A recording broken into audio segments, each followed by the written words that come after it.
रात के घने सन्नाटे में इंस्पेक्टर जयदेव, हवलदार चंपक और महिपाल एक जंगल के अंदर बढ़ते जा रहे थे। घने अंधेरे के कारण जंगल काफी खौफनाक नजर आ रहा था। तभी डरे हुए इंस्पेक्टर जयदेव ने महिपाल से कहा, तूने तो कहा था कि वो लड़की इधर ही भाग कर आई है, कहाँ है वो लड़की? अचानक आगे चलता हुआ महिपाल एक झटके के साथ रुक गया। सामने उसने कुछ ऐसा देख लिया था जिसकी वजह से उसकी आंखें फटी की फटी रह गई थी। उसने कांपती हुई आवाज में कहा, वो पिशाचनी। जयदेव और चंपक की नजर जैसे ही सामने पड़ी, डर की वजह से उनकी हड्डियां तक जम गई। काला कुरूप चेहरा, सुर्ख लाल आंखें, बाहर निकले दांत और बिखरे बाल, मौत को भी डरा देने वाली विकराल आकृति उन तीनों के सामने खड़ी थी। तीनों अपनी जान बचाकर वहां से भागे। जयदेव, चंपक और महिपाल झाड़ियों से भरे अंधेरे जंगल में बेतहाशा भागते जा रहे थे कि तभी उनका पैर पत्थर से टकरा गया। तीनों जमीन पर गिर गए। तभी उन्हें एहसास हुआ जैसे उनके ठीक सामने कोई साया हवा में झूल रहा हो। तीनों ने अपना सिर ऊपर उठाया। वो साया तेज झटके से उन पर झपटा। तीनों एक साथ चीख पड़े। उन तीनों की दर्दनाक चीख ने जंगल के सन्नाटे को तोड़ दिया। इस घटना के तकरीबन 2 घंटे पहले, स्थान कमला नगर पुलिस स्टेशन, रात के तकरीबन 1:30 बजे, इंस्पेक्टर जयदेव अपने कैबिन में बैठा हुआ फोन पर किसी से बातें कर रहा था कि तभी हवलदार चंपक के साथ एक शख्स अंदर दाखिल हुआ। पसीने से भीगा हुआ वो शख्स काफी डरा हुआ था, जिसे देखते ही जयदेव ने पूछा, क्या रे, क्या कांड कर दिया इसने इतनी रात में? सर, मेरा नाम महिपाल है और मेरा गहनों का कारोबार है। मैं तकरीबन 3 घंटे पहले मनसा रोड बस स्टैंड के पास था। मैं वहां अपनी कार का इंतजार कर ही रहा था कि तभी मेरी नजर एक लड़की पर पड़ी जो मुझसे कुछ ही दूरी पर खड़ी थी। वो शायद बस या कैब का इंतजार कर रही थी। कुछ देर बाद मेरी कार आ गई। मैं उसमें बैठने वाला था कि तभी वो लड़की मेरे पास आती हुई बोली कि उसकी राइड मिस हो गई है और क्या मैं उसे लिफ्ट दे सकता हूँ। मैंने सोचा इलाका सुनसान है और बारिश भी होने वाली है, इस लड़की की हेल्प करनी चाहिए।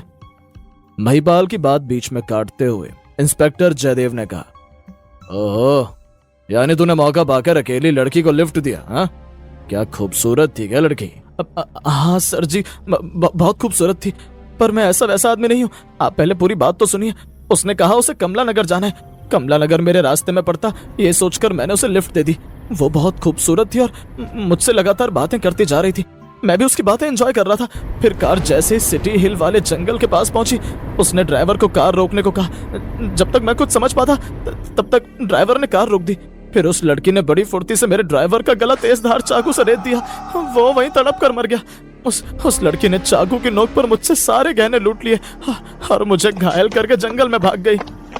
इंस्पेक्टर जयदेव ने गंभीरता से कहा, कांड तो तगड़ा हो गया, मगर वो कार और ड्राइवर की लाश? सर, वो एक क्राइम सीन बन चुका था।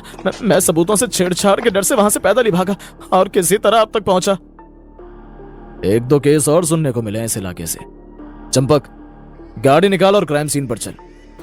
इंस्पेक्टर जयदेव और हवलदार चंपक महिपाल को अपने साथ लेकर सिटी हिल वाले वीरान जंगल की ओर चल पड़े। तीनों क्राइम सीन पर पहुंच चुके थे। जंगल से सटे सुनसान रास्ते पर एक कार खड़ी थी, जिसकी ड्राइविंग सीट पर एक आदमी मरा पड़ा था। इंस्पेक्टर साहब, वो लड़की अभी भी इस जंगल में होगी। आप प्लीज उसे खोजिए।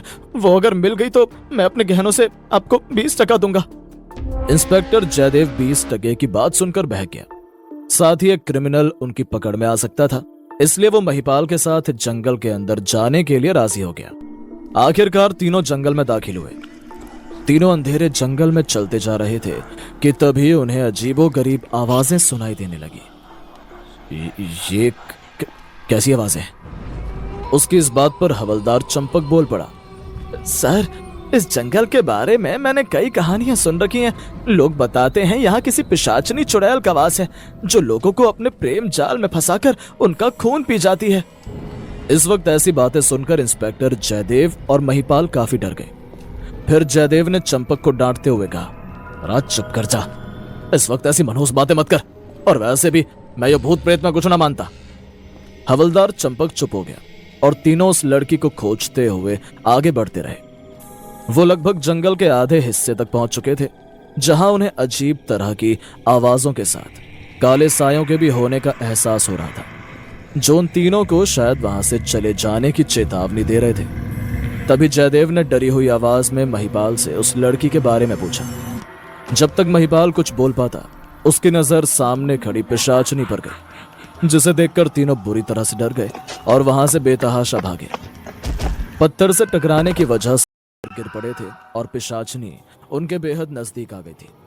वो उन तीनों पर झपटी, मगर उन्होंने चीखते हुए अपनी आंखें बंद कर ली। कुछ देर बाद जब उन्होंने अपनी आंखें खोली तो वो सही सलामत थे। तीनों उठकर वहां से भागे,